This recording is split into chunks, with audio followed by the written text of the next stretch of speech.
Danny Meehan and Dr. Mason West.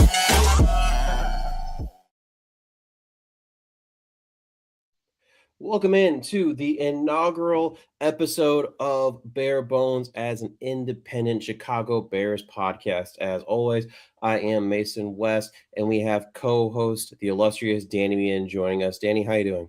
Illustrious? I mean, look at you in that background. That's illustrious as heck. Look at me. I figured out how to internet a little bit. I got some technology in my life now, I guess. But everything's good, man. Just hanging out. I go back to work. I get off furlough tomorrow, which will be kind of nice. It's been home being husband and dad for a couple of weeks, two and a half weeks now. And we're in full draft prep now. I've been getting down and dirty with watching some film here and there, primarily running backs and linebackers again. I'll be doing the building the board thing with On Tap because I was asked to do that with Quentin Krishko. So that's pretty much exciting. And this is, I guess, for all intents and purposes, my time of year for football, at least.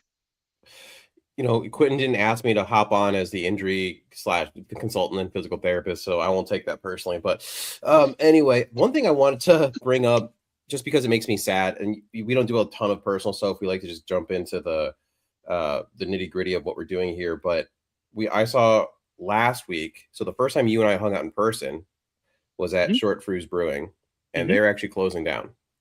One of the many craft breweries that are unfortunately closing, not just this year, but over the last couple of years. And as people may know, I'm big in the craft beer scene. I'm drinking one right now, and it's a real bummer. I enjoyed what they did. Yeah, on February 1st, we also just lost locally to us off of Caldwell and Pulaski. Alarmist Brewing shut down as well. Yeah. So I mean, if you're someone that is into craft beers, and if there's a specific one that you like that maybe you haven't frequented as a lot recently, go ahead and support those individuals. Some are still struggling from COVID, some are struggling from other reasons, but for the people who are drinking it, we're fortunate that there are so many amazing craft breweries in Illinois, Chicagoland area specifically. But because of that density of breweries, it also makes it a bit hard for individuals to survive. So go out and support those. That's just my little bit I want to start off with. Yeah, I just to kind of, while we're on the topic of it, I know part of it is COVID. I also know part of it is the generation under the millennials, the Zers, specifically the younger generation of Z that's coming of drinking age. They don't really drink. So that's another thing, I guess, that I was reading up on that is hurting the craft beer scene, which, fine. If you don't drink, you don't drink. But it's weird when you also find out it comes at the expense of they're now smoking again, which millennials kind of just stopped. Yeah, so it's just kind of interesting. Different vices are not good for different reasons. I guess in my personal opinion, and the me having craft beers every once in a while is better than smoking in my humble opinion. So being a pack a day smoker or a cartridge a day smoker, I guess. Yeah, as if it were. All right, a couple pieces of news to hit right before we get into the mock draft, our first mock draft of 2026. For the first time ever, the NFL has a protector of the year, and your 2025 protector of the year is Chicago Bears guard Joe Thuney. Pretty amazing to be the first player. And for this award, too, this isn't voted by me. I mean, this is voted by a panel of offensive linemen. So this has a little something special to it, I think. Yeah, and I know there's the pillars. There's 5 different things that they leadership, play, et cetera, and it is cool. And it shows how good the investment of a 4th round pick being shipped out to get him was, and it shows that he is probably still right on track to one day be in Canton. He is just a phenomenally good football player. He's obviously if nothing else, a lead by example guy in the locker room and on the field. So it's hard to not feel good for a guy who seemingly has always just been nothing if not rock solid at what he does. Yeah, I think it should at this point be more of a when he becomes a Hall of Famer, not an if. Just when you look back at what he's done, and take out the Chicago Bears specific aspect of it all, but the teams he's been a part of and the ones he's helped to be champions, all starting with the Patriots to the Chiefs, and now being the first to get an award such as this, it's pretty. I mean, nowadays we're questioning what a Hall of Famer is, and we're not going to get into all that necessarily. But Let's not do the minutia of that today. I don't have the bandwidth for it. if there's a Hall of Famer, it's got to be. I would think it's Joe Tooney. Well, we would have said that about Bill Belichick too, but here we are. Moment of the year also went to the Chicago Bears when they beat the Packers 22-16, specifically DJ Moore's 46-yard game-winning touchdown catch in overtime with 4:57 left to go with 1st and 10. It's a walk-off play there to win that game and really get the Bears' playoff hopes skyrocketing at that point. Now, obviously, you would have traded probably a moment of the year like that for a little more playoff success without coming off that Rams loss, but still pretty cool that it seems like around the league, the Bears are recognized as a fun team, an ascending team, a team you didn't want to play. And, there's a lot of chatter about the Bears around Super Bowl week. So that's something that not to knock. No, it's definitely exciting, and not all chatter is of the glowing variety. It seems that, and I'm sure it's going to pick up as the offseason goes on after the Super Bowl. But there's also the segment of Packers alumni, Packers fans, Packers, for like current players who just seem to take real exception to the season the Bears had, and whether it be Ben Johnson's, fuck the Packers or whatever it might have been. Like, and I reminded of the mirror meme with the guy pointing at himself in the mirror, and it's like, go in there and make it about you. Like, anytime, like, you can't let Bears fans just have fun for once. It's been in my life like 7 playoff appearances, and I'm 35. Like, it's okay to let other people have fun. But I think it seems it's impossible to let, for Packers fans specifically, but fans around the NFC North and even fans around the NFL. It's kind of amazing where you'll be on the Twitter sphere and all of a sudden you'll see like a Philly fan just besmirching the Bears, and it's like, it's such a weird thing. Calm down. Like what happened? It's crazy. More on the negative side. Ben Johnson gets 1 vote for Coach of the Year. Now, I don't think he really should have won. I think Mike Vrabel, with the expectations that were on the Patriots, with the lack of star power that they have, because I think you can go through kind of the depth chart, especially at the beginning of the year, and you would have said, for example, the Bears had a better overall depth chart, I think, apart from a couple positions here and there. So the fact that Vrabel got them not just to the playoffs, but kind of, obviously marched into the playoffs, and now we're in the Super Bowl. Not that you're putting postseason thought processes into voting like that. So It totally makes sense that a Mike Vrabel wins, well deserving. I just think it's crazy that out of the total number of votes, Ben Johnson got 1 for first place. Yeah, I think there was a lot of deserving candidates. Like Kyle Shanahan this year, I think had an awesome argument to maybe be Coach of the Year, given all the injuries on defense and Brock Purdy being gone and the Mac Jones experience was on full display.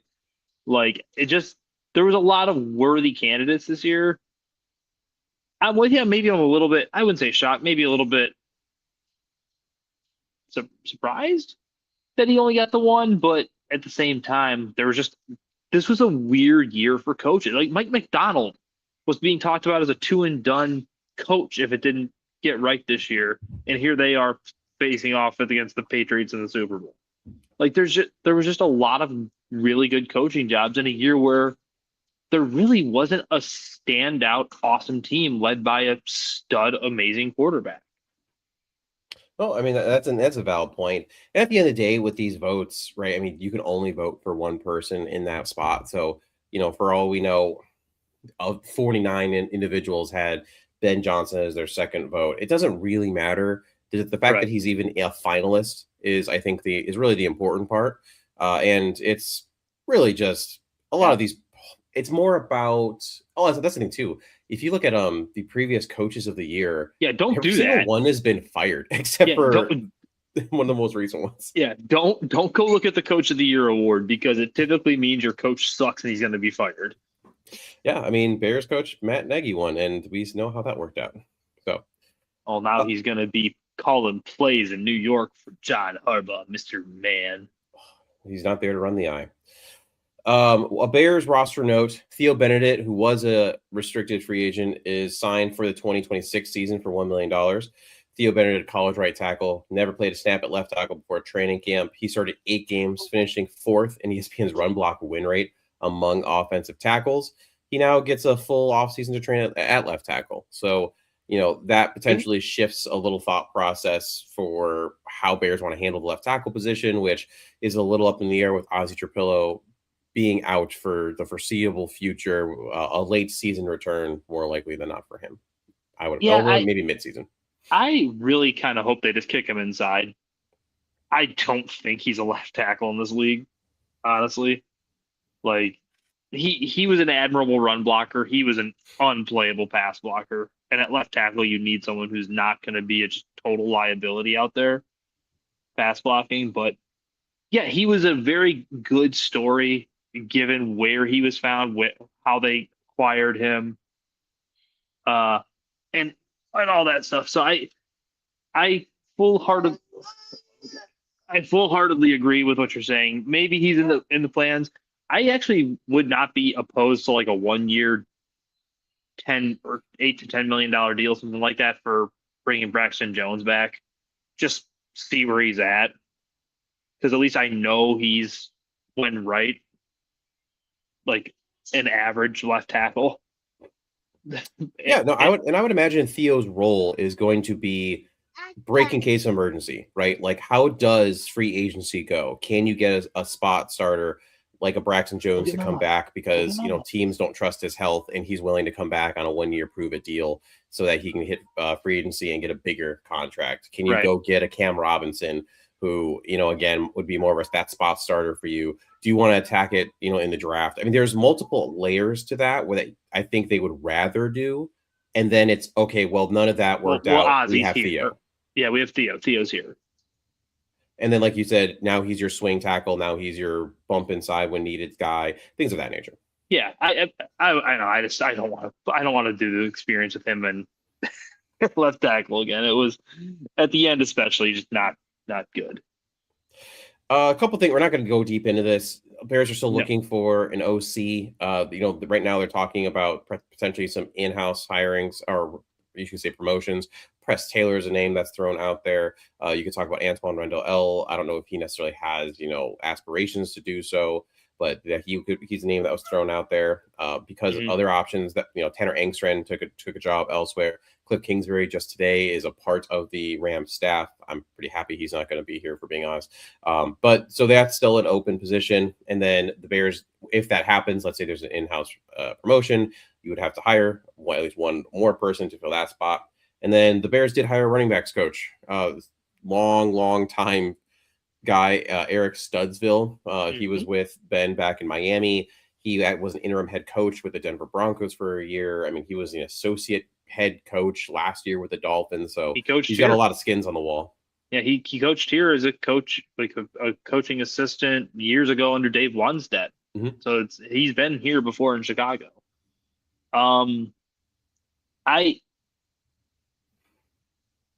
Okay, so it's gonna sound weird coming from me being the running back guy and everything. Just not to get too deep into this, but I thought Eric Bieniemy did a fantastic job. Clearly, he got through some messaging to Swift along with like DeAndre, clearly just making the decision, if I want to last in this league and get another contract and all that stuff, like, I have to change.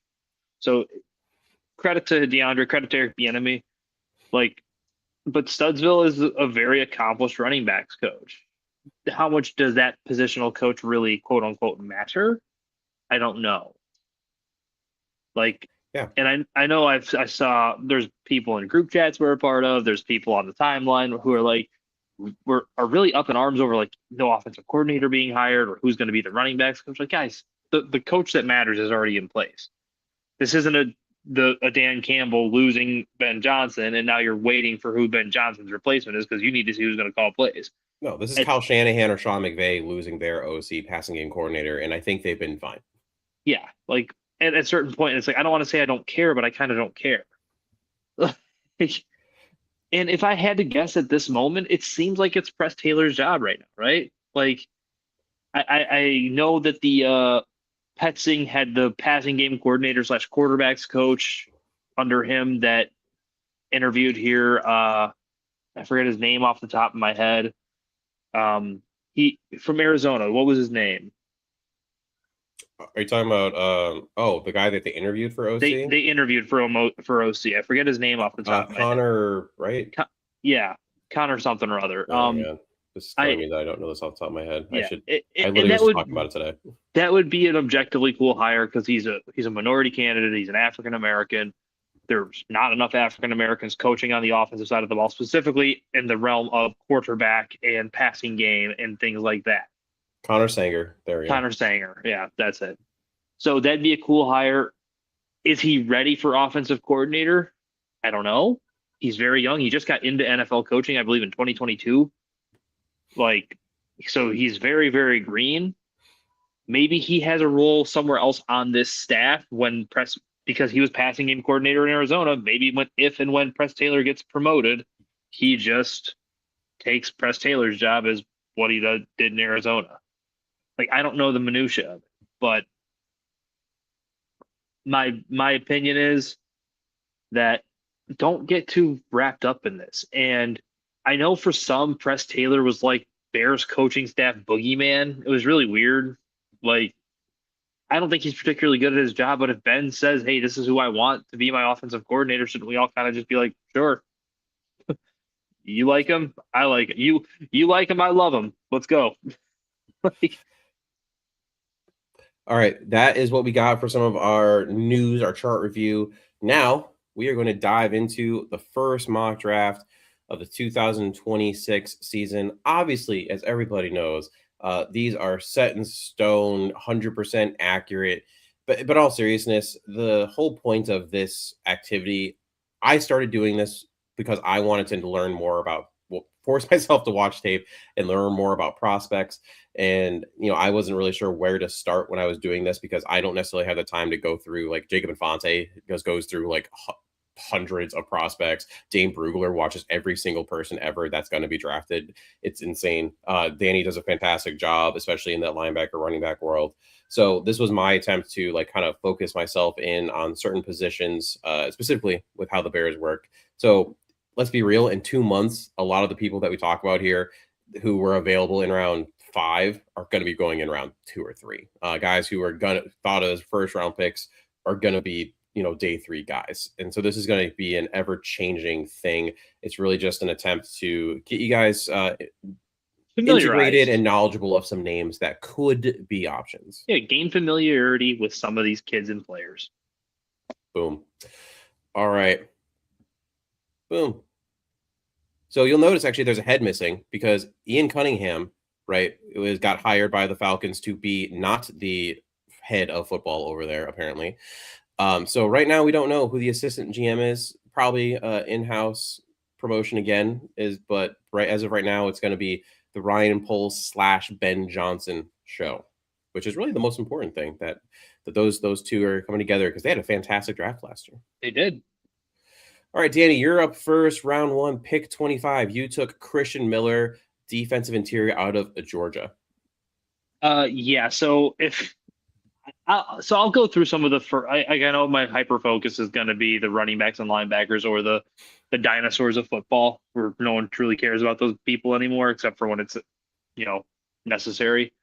But Christian Miller is a player I've watched a couple games of, and he's just an enormous, strong nose tackle who's got a good amount of juice and athleticism for a guy built the way he is. His go-to move is the bull rush, from what I can tell. I haven't gotten too far into, like I said, a game and a half, 2 games, something like that. But he is, if I had to tell you one player I think Dennis Allen will love to fit the sort of 2-gapping, big, athletic defensive lineman, he tends to gravitate towards, it's people like him, where it's like there's not a ton of pass rush production, there's not a ton of this, but what is he? He's big, he's strong, and he's clearly very athletic. He's 6'4", I believe listed 310 or 315. He's enormous, and that's what he tends to like. We mentioned Quentin Crisco earlier in the show already. I know he's a big fan of Christian Miller and thinks that he could be the pick at 25 as well. If he's there at 25, I would be shocked if he's not the pick at 25. If he's there at 25 is the question. That's true for a lot of these picks. Again, we're so early that the exact where teams are going to be looking, where guys are going to land is all over the place. But, I mean, he fits the bill exactly with not just the kind of player the Bears like, but the kind of player that at this point the Bears need. So I went with a player who you could potentially look as a bit of a luxury pick, but I think is something that for this offense to continue growing and take the next step, you need to be sure about what's happening at this position, or at least feel more confident in. So at round 1, pick 25, I ended up taking Caden Proctor. Now, he's not got a set it and go, for sure he's a left tackle for 10 years in the league kind of a thing, but 6'7", 360-pound junior, behemoth of a man with rare size. I'm actively concerned about Ozzy Trapillo. He's not going to be ready week 1, and there's no guarantee he comes back 100% at all. It was a patella, right? Yeah, patellar tendon rupture. And for a 6'7" man. And yes, and you can point to like Justin Simmons and say like, look, he was back and he was ready and he played really well for the Chiefs, and that's very true. You could also point to a Karan Amagaji, which I mean, those are not the same. Those are two different players at two different levels. But Karan had a bunch of health issues after he was coming back from his tendon rupture. So, Ozzy could be fine, but you're entering a very important window for the Bears. And for me, Proctor was too tempting to take. Okay. On the pro side, he can look plotting at times, but he played better down the stretch this year than what he's given credit for. He had an 84.2 PFF pass block grade and 81.1 run block grade. When rolling downhill, he shines and is a bona fide people mover with bulldozing power. When set and centered, he's a roadblock with speed to power charges, stout anchor, strong hands. Down blocks and double teams can empty the gap very easily. On the cons, slants and quick first steps beat him to the spot in the run game. Struggles to mirror athletes in space. Does a bit too much catching and not enough punching. Limited pass set range will limit quarterbacks' drop depth. May be able to overcome this due to his length, and if he can improve his first step, needs to stabilize playing weight in order to dial in that balance and quickness. Some like him best at guard in the short term with tackle upside. I just think he gives you options. So when Ozzy comes back healthy, like he could be a guard for you, right? Because all of a sudden now he slides in if Tooney retires, if Jonah Jackson's contract runs out and you don't want to, stick there. If you need him at tackle, I think he can develop and give you quality reps there.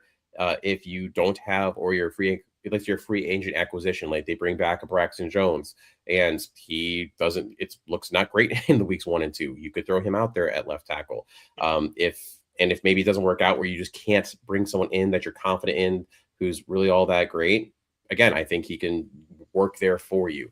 It's a little scary to have a rookie at left tackle, and again, a very big year, yes, but I just think his upside is very tantalizing. He was sitting there at pick 25 in this particular draft, so that's why I went with him. I don't blame you. So anyone who's ever paid attention to anything regarding me and my draft takes, I'm a firm and staunch believer in planet theory. And Caden Proctor, people like Caden Proctor aren't just happening upon us. He is a big, enormous athlete who, like, they've used him in trick plays. He's a lot of fun. I think he's an extremely raw ball of talent. But if you can figure it out with him, you might have something. I wouldn't necessarily love the pick. I love the idea of the pick because it's just tantalizing. A man that big and strong and fast. And you're just like, well, if I can figure it out with him, I may have a one-of-one football player. The odds are probably against you he ever figures it out because there's so much work he has to do. But that's why he's in this area of the first round. If he was and truth be told, he may not even make it to 25. He may go to Indianapolis, blow the doors off, and you don't even have a thought of it. And that's because, like edges, right? Tackles, if they were like a surefire thing, they're a top 5, top 10 pick. And in terms of resource need too, his stock might get elevated just because there is also a lack of tackle depth in this draft as well. Yeah, so I mean, he's a lot like I guess I would akin it to. I like him more as a football player than I liked what is it, Shamar Stewart, right? Who got drafted by the Bengals, Mm-hmm. where it was like everyone was pointing to the measurables, and yes, he is a Planet Theory measurable Okay, that's guy. mean. Shamar Stewart like doesn't know how to play football. Well, exactly. That's my point. In case I think but Proctor's a better football oh, player. I would agree. I'm saying, but it's like the same general idea. And so to highlight actually this comment here by Trapeze11, Doug G, interesting pick. I've been hearing about Proctor. I'm conflicted because D-line is such a neat area. I agree, and I have something for you in my second round pick. And in this fake world we're living in, we signed Trey Hendrickson. I'm just saying that. I'm just gonna make it happen. All right, But Danny's up next. Round 2, pick 57. Anthony Lucas, edge out of USC. okay, so let me be clear here. I don't like this football player, Great. but you're gonna notice a theme when I'm referring to anything regarding Josh or Dennis Allen, not Josh Allen, and his wanting and inklings and things he looks for in defensive linemen. It is big, powerful stiffs. They don't bend well. They don't move well. They don't move laterally well. What do? They get upfield and they push people around. They are big and strong and fast in a straight line. So that being said, Anthony Lucas was a 4-star recruit. He, I believe, started his career at Texas A&M. So you'll notice a theme here. All these A&M guys are big and strong and go real fast in a straight line. Samar Turner ended up here. I think Anthony Lucas would be another one that does. He's like 6'6", 285 pounds or something like that. He's big and strong, and he had like, I believe he had no sacks in his career until this year, and he had like 3 or 4. Jeez. Like, I haven't watched him yet, but everything I'm reading about him before I can get to his tape, because he's got higher edges and tackles, I'll watch this year because I want to know what the Bears are potentially getting into, especially ones that I feel like he could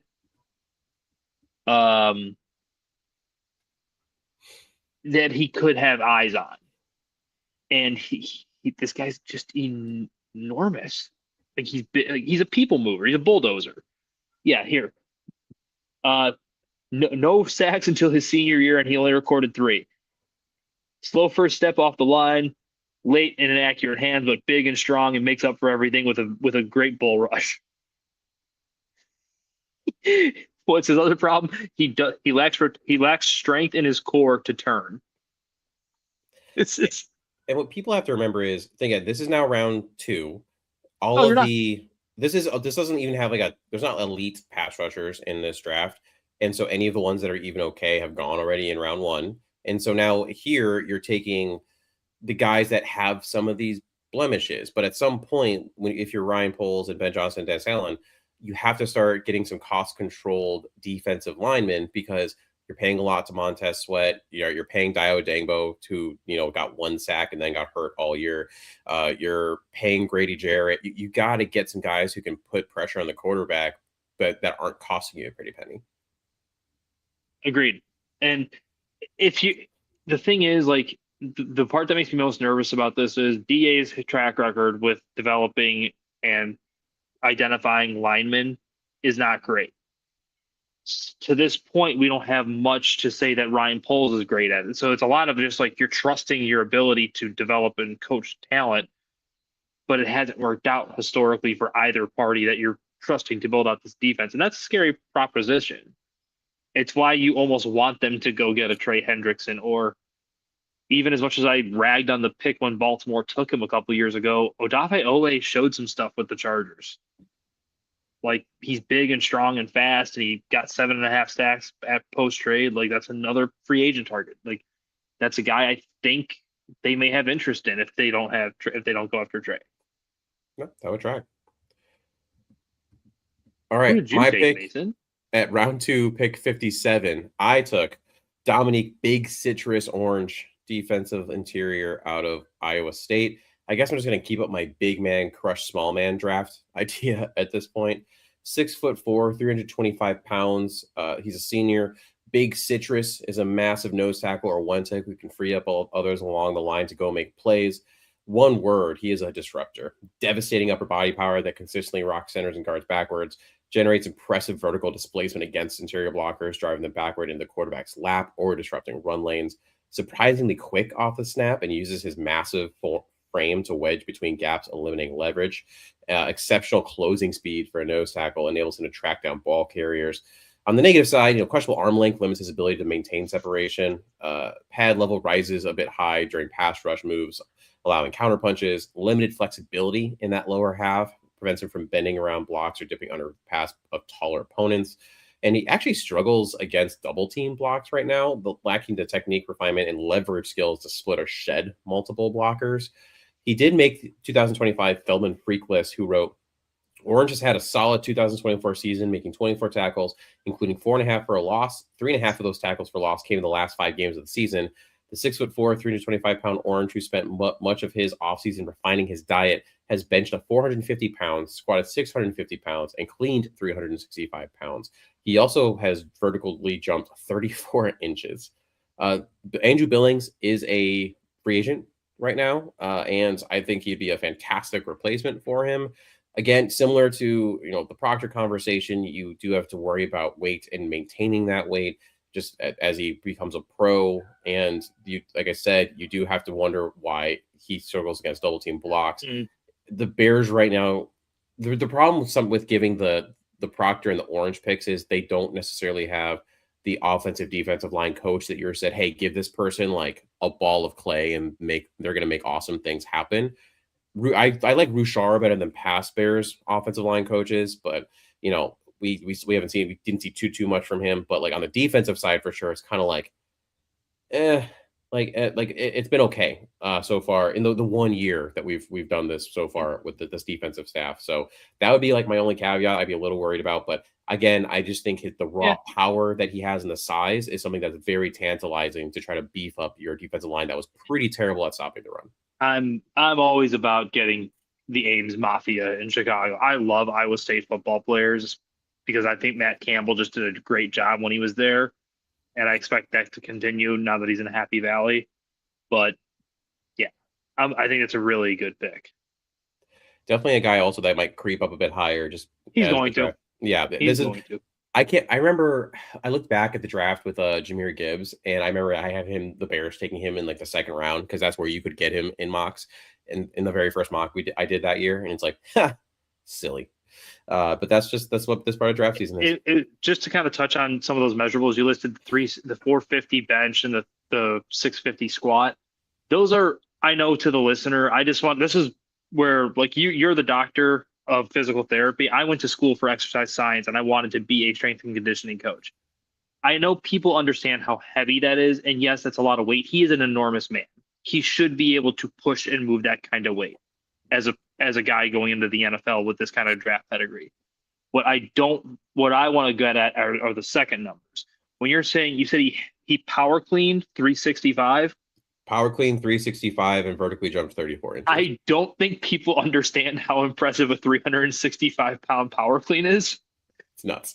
That's an insane number and requires so much explosion through your hips and your body. And he's a big, strong man. Obviously, again, squat and bench is impressive. But it's like they're glamour lifts. Everybody does them. Like you can go to... And I don't mean to say it belittlingly because it is an impressive number. Not many people can squat 650 pounds.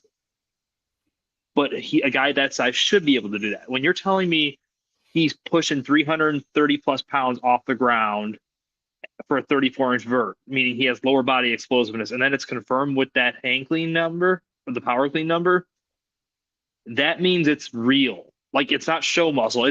He's going. He's pushing stuff.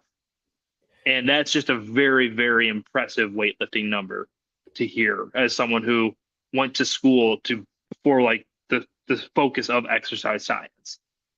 I am very excited to see at the combine what his 10-yard 40 split is and what his broad jump is, because Watch it suck. I would be upset. I feel like it should be his first step is so explosive that that 10 yards should be pretty dang solid for a man of his size. So just to any listeners who out there who might be a gym goer, just go try and power clean even just 135 and see how you feel. And then realize he's tripling that and just throwing it around. All right, our quick break here, and then we're going to get into the back 3/4, I guess, of our show. Kombucha is a premium performance-focused kombucha crafted specifically for athletes and active individuals. This revitalizing beverage blends the traditional benefits of kombucha with nutritional enhancements to support energy, hydration, and recovery. Made from organic teas and infused with natural electrolytes, kombucha offers a delicious and effective solution to maintain peak performance.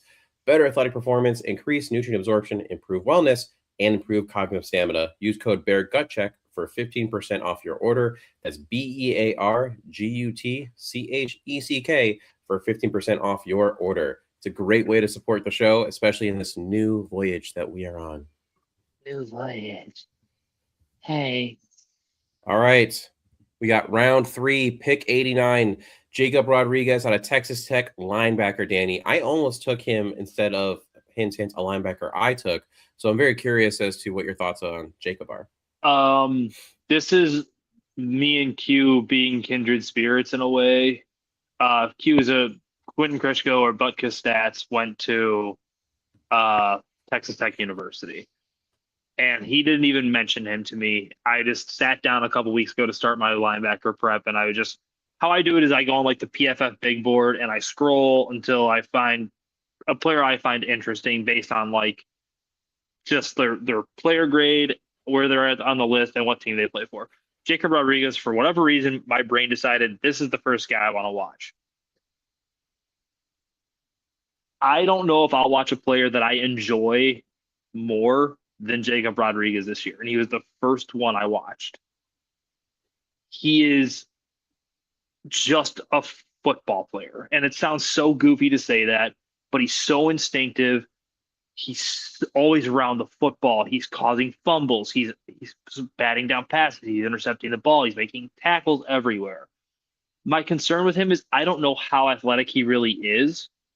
And with linebackers specifically, I've noticed over the last few years, I do struggle with deciphering how, unless it like is so blatantly obvious that they are super athletic, like a Sonny Styles or an Arvell Reese from Ohio State, where you just turn it on, it's like this is just smacking you in the face. But I've realized the hash marks in college make it very difficult for me to understand, like, sometimes how athletic or maybe not athletic someone is because they're just so far apart. And I just think it like almost plays like a mind game on me. But Rodriguez like football geometry is the term I'll use. He just gets it. And then I know like he's a great team guy. He's changed positions. He got to Virginia Tech, I want to say, as a quarterback before he was anything else. He transitioned over to linebacker when Texas Tech needed that. He's an unbelievably gifted football player who I think his draft status a lot will depend on where his testing is, but the character, the kid, he's going to blow him away. His wife is like a Black Hawk fighter pilot or something like that. Like he's just in kind of just an interesting man with an interesting backstory, but I would be genuinely shocked if he gets anywhere close to pick 90 after interviews. I'm not even saying testing. Teams are going to talk to him and just fall in love, I think. So I actually haven't gotten to watch him yet, just because I figure at some point I'm probably going to pick him, just because he's kind of falling in this area the Bears seem to be picking, and it's not a surprise. The Bears need a linebacker, just with the chance that they move on from a Tremaine Edmonds that would save them $16 million against the cap.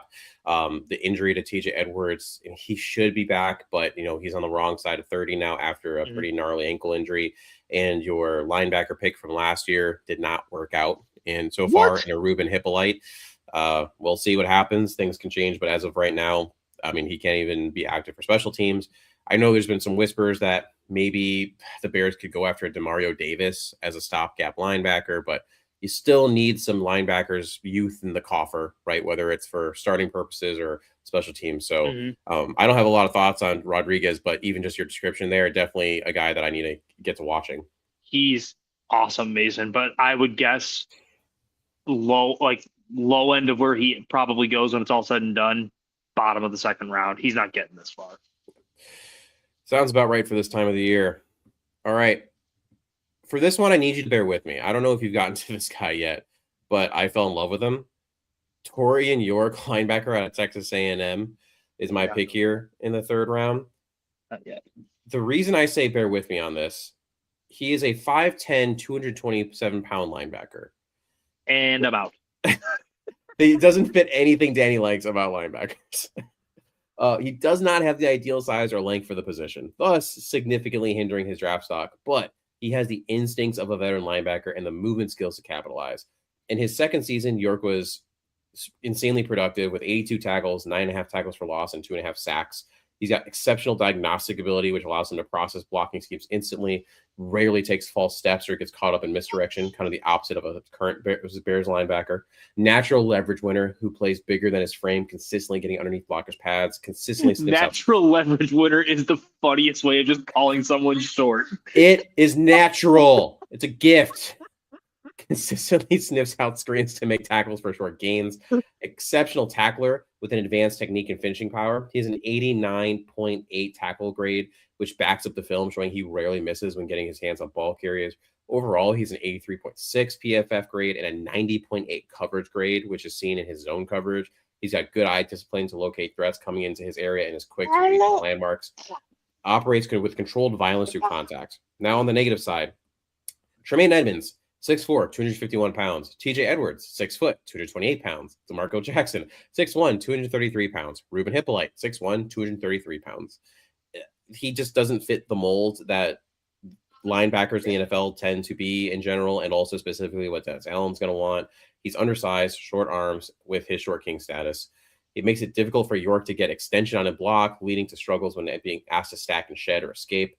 Not as physical as I would like at the point of attack when taking on blocks. Issues anchoring against offensive linemen when he can't use instincts and movement skills to beat them to the spot. And lack of size creates issues in man coverage against tight ends. He'll get boxed out by bigger body pass catchers. With that being said, I see him as a high-level backup with starter upside. And right around this third round would be a good place for him. His football IQ compensates for his size limitations, suggesting a ceiling higher than the measurables would indicate. Evaluators who are willing to bet on his instincts over prototype will find a linebacker whose production consistently outpaces his physical tools, the exact profile that often yields drafting steals on the second day of the draft. My comparison to him is a more intellectual Malcolm Rodriguez with the Lions. There are some guys that are ball players. I remember I was pounding the table for Tank Dell a couple years ago, and people kept telling me his measurables, whether it's his athletic testing, whether it's his or his size, wouldn't match up. I was pounding the table for Bucky Irving, even after his RAS just was doo-doo butter. But I was like, this guy just plays football. And to me, York is a guy that just plays football. Yeah, I'm sure I'll like his tape, because when you're describing someone who just plays well and the ability to understand where he's at and understand, like I said, the football geometry is why I liked Rodriguez so much. I'm sure I'll like him, but I'm just going to have a lot of because there's no doubt in my mind when you're telling me 5'11", 222, he's gonna look small too. To be fair, 5'10". Oh, 5'10". I gave him an inch. God, it was funny listening to the scouting report though. Every one of these negatives is he's tiny, he's small, he's tiny, he's small. Yeah, that's literally the only problem with that, is that he's just a small dude. If he had 2 more inches on him, he'd be a first round pick.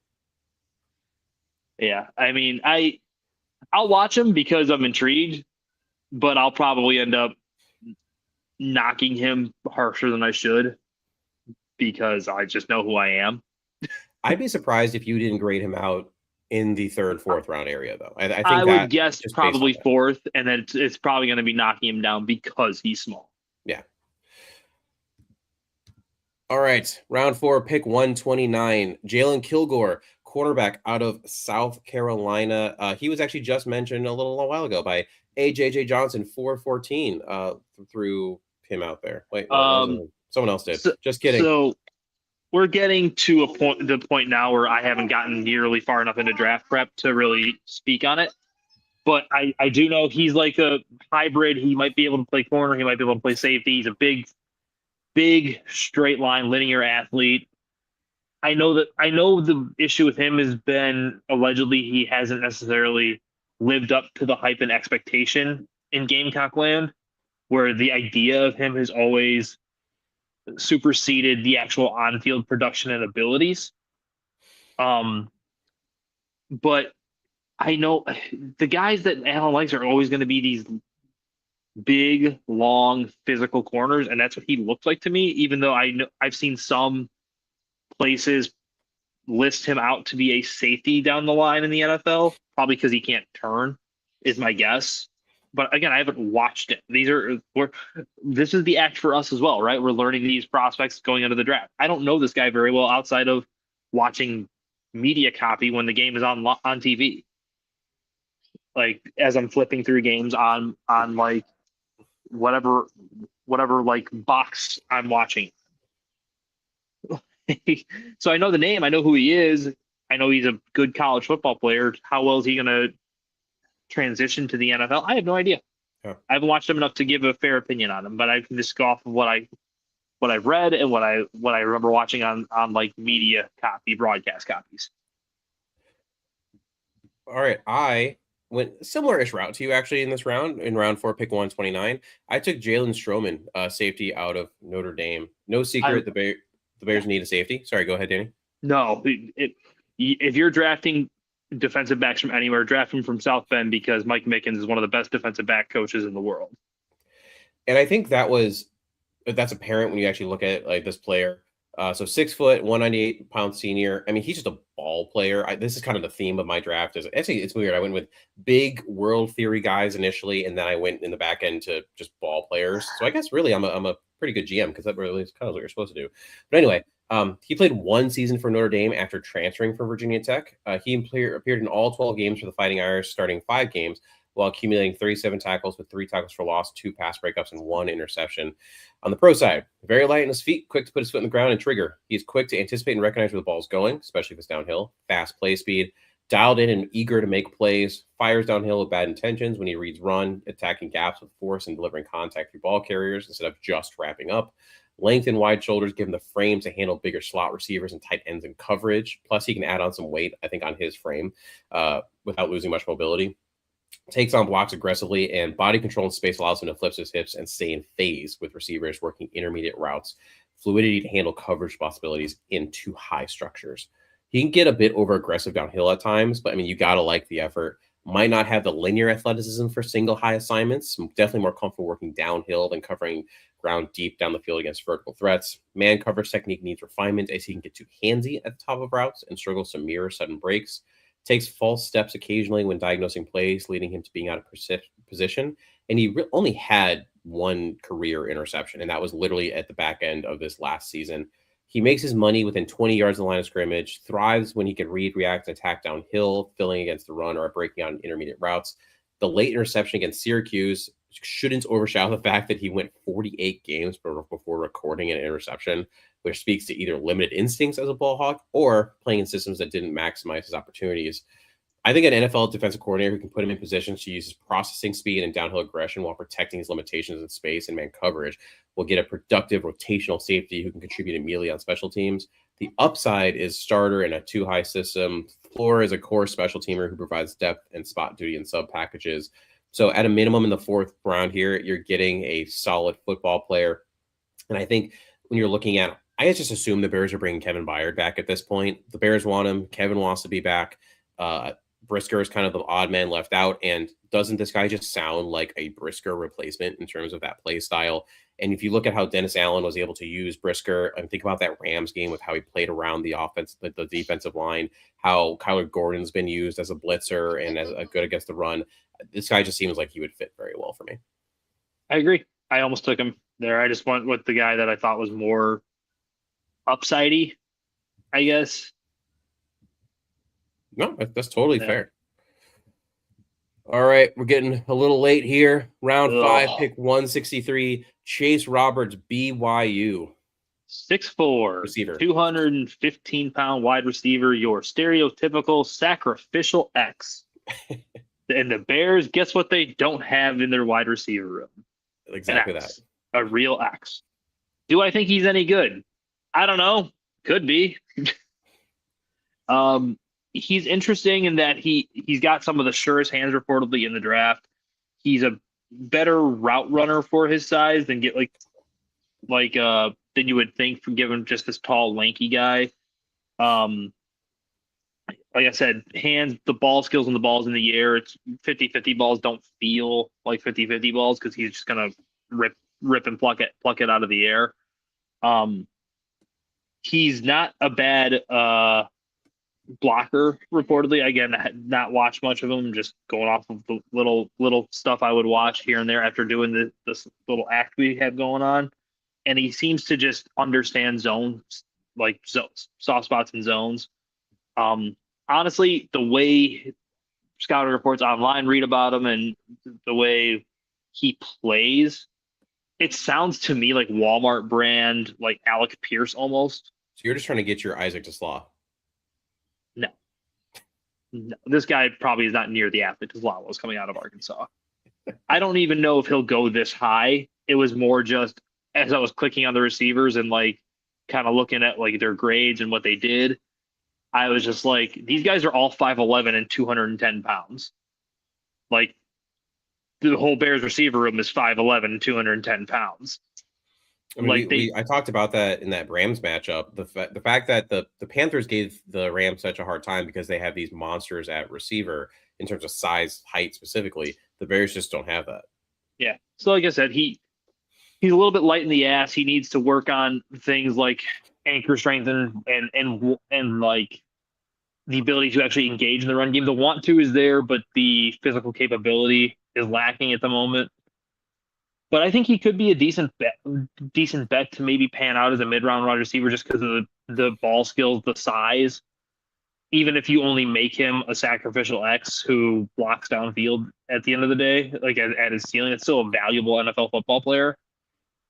Like, no, you see that with teams all the time. I mean, how many teams do you look at in the league and say, man, if they just had a sacrificial X kind of player, a Gabe Davis-esque player that could just run down the field and take the top off, or just be a jump ball guy, even and that's like how much better that offense would be. Like, take the Bills. Yeah, that's why they went and did that. Yeah, that's why when I went and watched the little bit of like quick highlight sizzle reels about him, the first thing I noticed was like, if you took all of Alec Pierce's like sliders and just knocked them down to 6 or 7 instead of 9s and 10s, because Alec Pierce is a ridiculous athlete, it's kind of what it would look like. Like, okay, and he's old. He did his mission trip for the Mormon religion. He's like 25 years old already. So he's advanced in age as well. So I don't know how much better he can get, but it just felt like a worthwhile dart throw on a draft that doesn't have many great wide receivers. No, even in the top part of it, there's not a standout receiver. There's a cloud of pick your type that you like guy. Mm-hmm. All right. This might be a little divisive. Apparently I'm doing that for this draft. Round 5, pick 163. I took Jaden Ott out of Oklahoma. I mean, if you want to say he played at Oklahoma, he didn't. He barely played at Oklahoma, but 5'11", 200-pound, 2-pound running back senior. I call this the curious case of Jaden Ott. He is one of the strangest prospect profiles in this year's class. But because of that, I think that's why he could fall further down, maybe even at pick round 5 here. So he started his career at Cal. He was the first Bear since Shane Vereen, what a name, to rush over 100 yards in his debut. During his sophomore year, 1,315 yards, which is 7th in school history, and 15 total touchdowns, earning first-team All Pac-12 honors while leading the conference in rushing yards per game, at least an 89.5 PFF rushing grade in his first 2 seasons. Then injuries and poor offensive line play hit, leading to a 385-yard on 116 carry in 2024 season, which led to him transferring to Oklahoma for 2025. This year, he only had 21 carries for 68 yards and 0 touchdowns. It's very weird. But when you watch his tape, when he did play, he has got elite burst and acceleration that shows up immediately. He gets the top speed in a hurry and splits creases. Vision is his calling card, processes defensive flow at an advanced level, and seamlessly identifies cutback lanes while maintaining speed through his transitions. Run with exceptional patience behind his blockers, displays impressive contact balance for his size, turns his feet. He's a legitimate 3-down value with natural hands out of the backfield, can motion out wide, run routes from the slot, and track the ball downfield like a receiver. Negatively, he's a little bit high hip frames, which limits his ability to sink and explode. Pass protection technique remains a work in progress. I think that might be also kind of one of the reasons why he didn't play as much at Oklahoma, where they just didn't trust him as a pass protector. Durability concerns surfaced during his final season at Cal when nagging. And it's just like, why couldn't he get on the field? But then he went and played in the Senior Bowl, and he had a couple runs that were like, oh my God, this is a kind of a dude. He fits somewhere between a committee contributor and a featured back. Depends largely on his development in the technical aspect of the position. Zone schemes will maximize his decisive one-cut ability and vision, which the Bears love to do, creating opportunities for explosive plays. Right now, you look at your depth chart. Let's say you keep DeAndre Swift, which at this point in time, I don't know why you would necessarily move on from him, and you have Kyle Monungai, but this isn't necessarily a pick for 2026. It's a pick for 2027, where you might be making other financial decisions. And at the end of the day, with how the Bears run, I just don't think it'd be bad to have another back that you can potentially use. And also, injuries happen. Yeah, I was actually looking for tape of his at Oklahoma, and I couldn't find any. And then I started going through his snap numbers and realized he didn't play at Oklahoma. Yeah, legitimately, when I was trying to find Oklahoma tape, you find more high YouTube clips of him standing on the sideline by himself, and it's like there's might be something else going on there, but yeah, something's off. He seems like a good football player that might just be in some weird situations, but that's what the combine and some of these interviews are for, and the Bears and any team really doing their research and figuring out what's going on with him, because he does seem like he has the chance to be a feature, if not committee, back in this league. All right, so we actually picked the same guy. My pick came at 241 in the 7th round, while yours was at 239. So I got better value. Ha ha ha. Mason Reiger out of Wisconsin, edge. Danny, what'd you like about Mason besides the fact that he's a great host of Bare Bones? Motor. Just he plays hard all the time.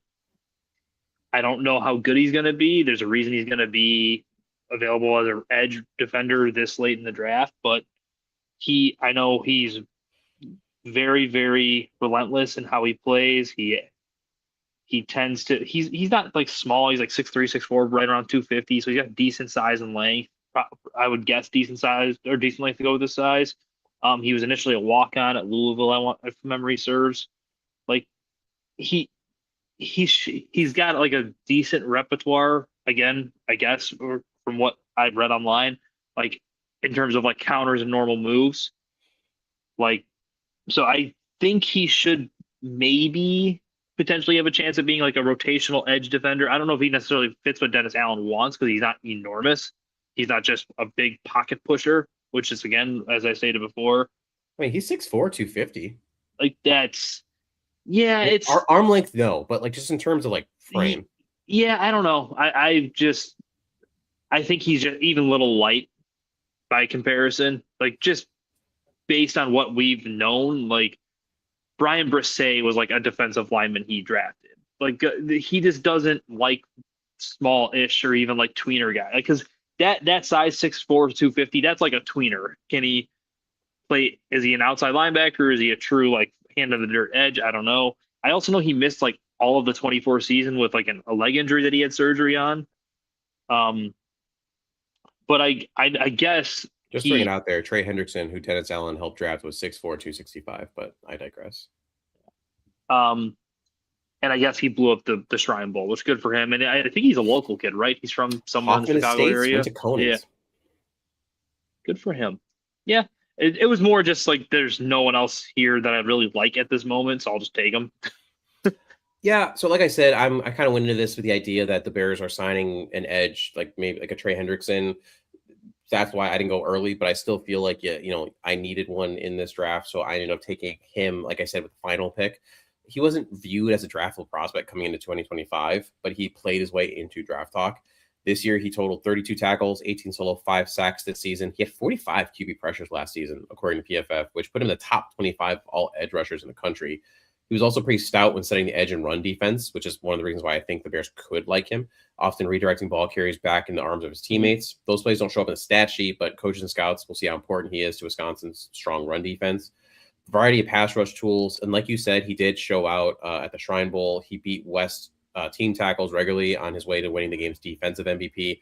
3 sacks on the night, including a strip sack off the edge in the third quarter. He consistently took on blockers in the run game, too. That keeps showing up for him. And you mentioned that already, but injuries really were originally derailed his college career, missing all of 2024 with that knee injury that required surgery. After he transferred from Louisville to Wisconsin in the winter, he also missed spring practices as he was struggling with the rehab in my leg, quote unquote, and he needed to get a metal rod in his shin. So Bears fans might be a little trepidatious with that, knowing the Shamar Turner rod shin issue that ultimately led to some issues and ultimately an ACL tear for Shamar.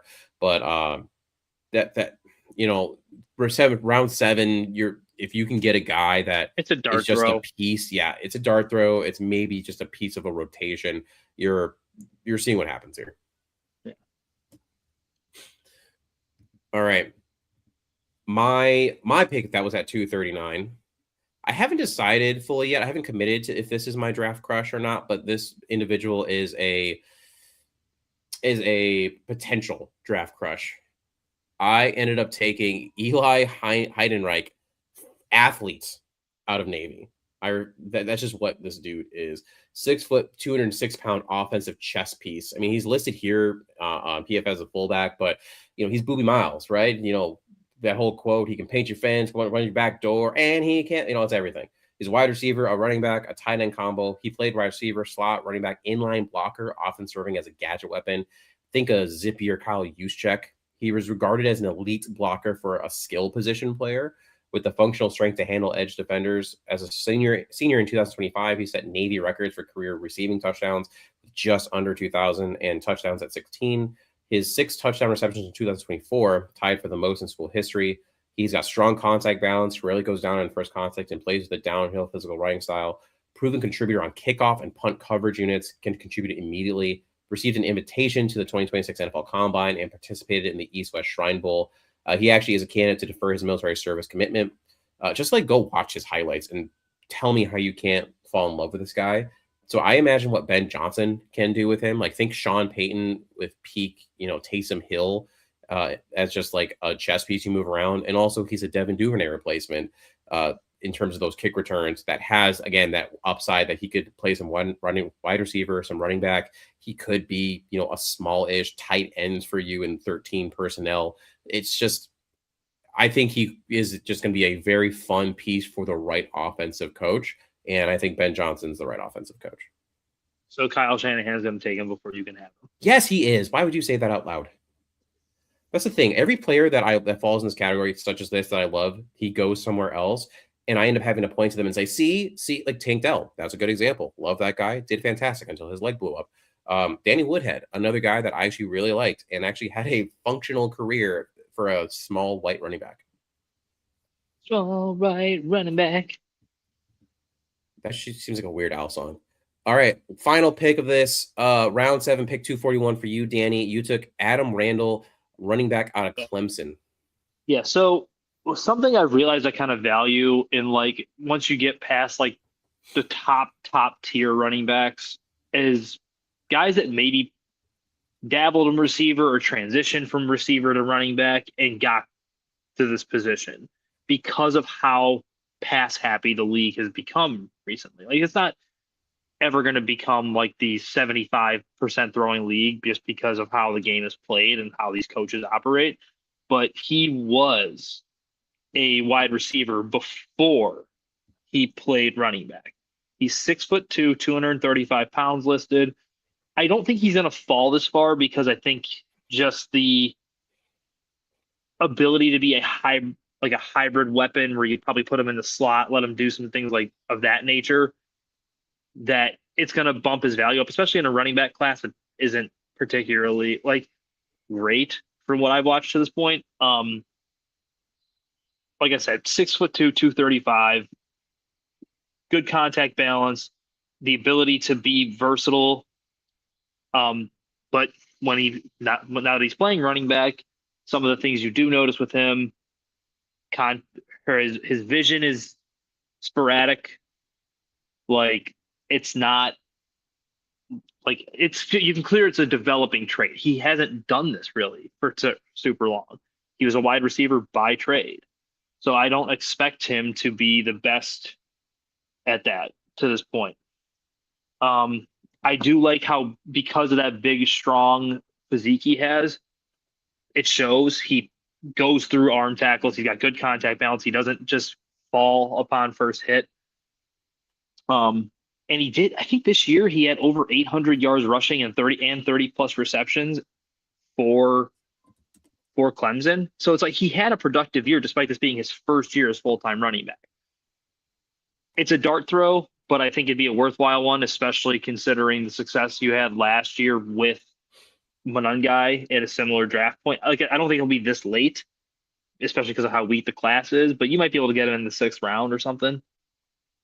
Yeah, like you were saying, he had 814 rushing yards this year, averaging 4.8 yards a carry, 254 receiving yards on 36 receptions. 36 catches. Yeah, and he had 10 rushing touchdowns and 3 receiving touchdowns. So he's it's not the same because his body type is different, but it reminds me a little bit of Tyrone Tracy a couple of years back coming out of Purdue, who I loved. Well, yeah, sure. Because he had the ability to kind of do a little bit of both things that make you dangerous as a running back. And a lot of with him is, how is he going to test? I don't know. And yeah, I mean, the combine is where, whether it's the interviews, whether it's the medicals, or I mean, some teams are wooed by what they see in the underwear Olympics on the field. But you know that it does matter. Yeah, that's mock draft 1, Mason. That is mock draft 1. So just to read through these real quick, like Danny's draft, he took in the first round, Christian Miller, a defensive interior out of Georgia. Second round, Anthony Lucas, edge out of USC. Jacob Rodriguez, linebacker, Texas Tech in the 3rd round. 4th round, Jalen Kilgore, cornerback / safety out of South Carolina. Round 5, Chase Roberts, wide receiver out of BYU. Round 7, Mason Reiger, Wisconsin edge. And finally wrapped up with Adam Randall, round 7, running back out of Clemson, converted from wide receiver. I had in the 1st round, Caden Proctor, tackle of Alabama. Dominique Big Citrus Orange out of Iowa State, defensive interior in the 2nd round. Torian York, big little man, little big man probably is a better way to put it. Linebacker out of Texas A&M. Jalen Stroman, safety out of Notre Dame in the 4th round. Jaden Ott, the curious, weird running back, Oklahoma, if you can really say he even really played at Oklahoma. Athlete, Eli Heidenreich, I'm going to refuse to call him fullback, out of Navy. And I also took Mason Reiger, edge out of Wisconsin in the 7th round. So, you know, how do you feel with your first draft where, you know, you haven't been able to dive into the tape all that much? That none of it matters. These guys are going to go all over the place. Jacob Rodriguez is going to go super high. I wouldn't be shocked if someone like Jalen Kilgore falls into the 5th round because they're going to meet him or something, and he's going to be like, I like football. Like, what's wrong with anything else? Football. All right, cool. Hey, all about ball, man. So yeah, we're going to be doing this pretty much every 2 weeks until the draft. Keep an eye out for those. We're going to have guests popping on as well, so it's not going to just be Danny and myself. I know Quentin Crisco, his name's been mentioned multiple times on the show of On Tap Sports. He's going to be coming on next time, along with Ron Luce. They're going to both be on here and helping us out with their mocks. If you're listening to this right now, whether you're on YouTube, whether you're on Twitch, we're actually streaming to Twitch, funny enough, or Twitter, if you could head to the YouTube page, give us a like, give a comment, and tell a Bears fan about the show. You know, we're in this new stage. We're trying to grow. It's a free action for you. And if you love the Bears, we'd like to share our knowledge with other Bears fans. And we are trying to, hopefully, we're not setting this in stone yet, but do a live in-person show for draft night that Thursday. I already have a venue that would be willing to do so. We just got to kind of get the dots of my I's, cross some T's, and make that happen. So, like I said, spread the word. And I'm also going to throw a poll out there later on Twitter. Oh, last thing too. If you don't know this, I'm doing a Bears jersey giveaway. If you go to my Twitter at West Sports PT, pin tweet, it has the directions on there. It's pretty straightforward. You enter in to win a Bears jersey. If we get enough numbers going, I'm going to do a second one. You cannot win, Danny. I swear to God. If I run this, because what I'm going to use is this website that'll just basically take the tweet and see who's done all the things on there. If your name pops up, you're kicked off the show. That's just how it works. It's bullshit. I disagree. Ripping it away from you.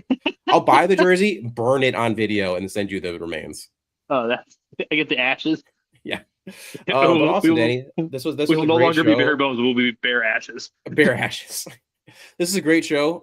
Like I said, I already had Jacob Rodriguez on my list, but hearing you talk about him, I'm excited to dive in and watch him as well. Awesome. That's what this is all about. It's just about growing our knowledge and growing y'all's knowledge. And growing the man. Shout out to Mark Trestman. Growing the man. That's all we got tonight. Bear down, y'all.